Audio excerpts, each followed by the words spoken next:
Remember, it's essential that your adjectives agree in gender and number with the nouns they modify. For example, if an adjective modifies a noun that's singular and feminine, the adjective must also be singular and feminine. If an adjective modifies a noun that's masculine and plural, the adjective must also be masculine and plural. A feminine adjective ends in A, and a masculine adjective ends in O. This is generally true of the nouns they modify as well. If you need the adjective to be plural, just add an S on the end. Remember, these are general rules. All languages break their own rules sometimes because languages are just like that. Pay close attention to the endings of the following adjectives. I am dirty. Estoy sucia! Sucia is an adjective that means dirty. Since Rosa is a woman talking about herself, she uses the singular feminine form of the adjective. Hey, how can you tell that sucia is singular? There's no S at the end. Oh, yeah. We are dirty.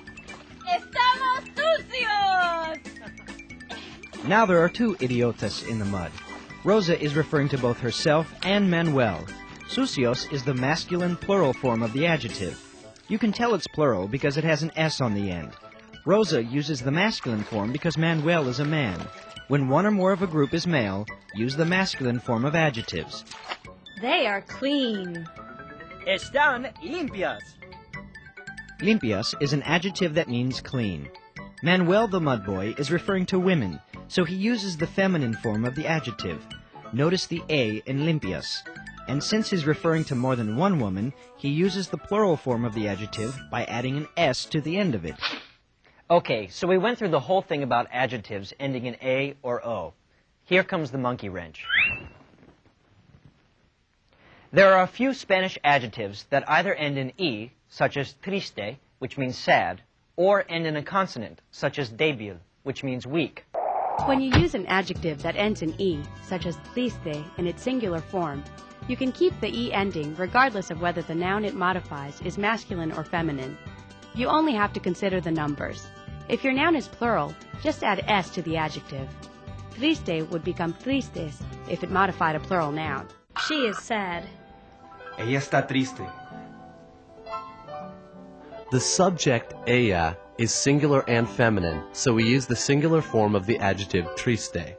The E ending remains just E. If both of the people at the table were sad, we'd say, ellos están tristes.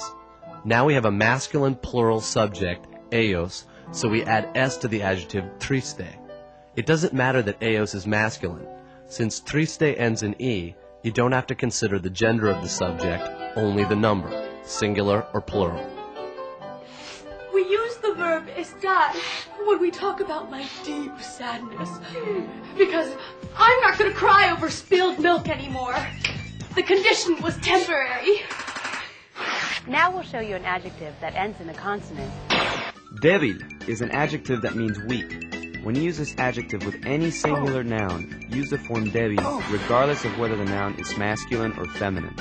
If your subject is plural, use the plural form débiles. Since débil ends in a consonant, you have to add es to make it plural. You can't just add s. That's just the way they do it in Spanish. Gender just doesn't matter with adjectives that end in a consonant. You only have to match the number, singular or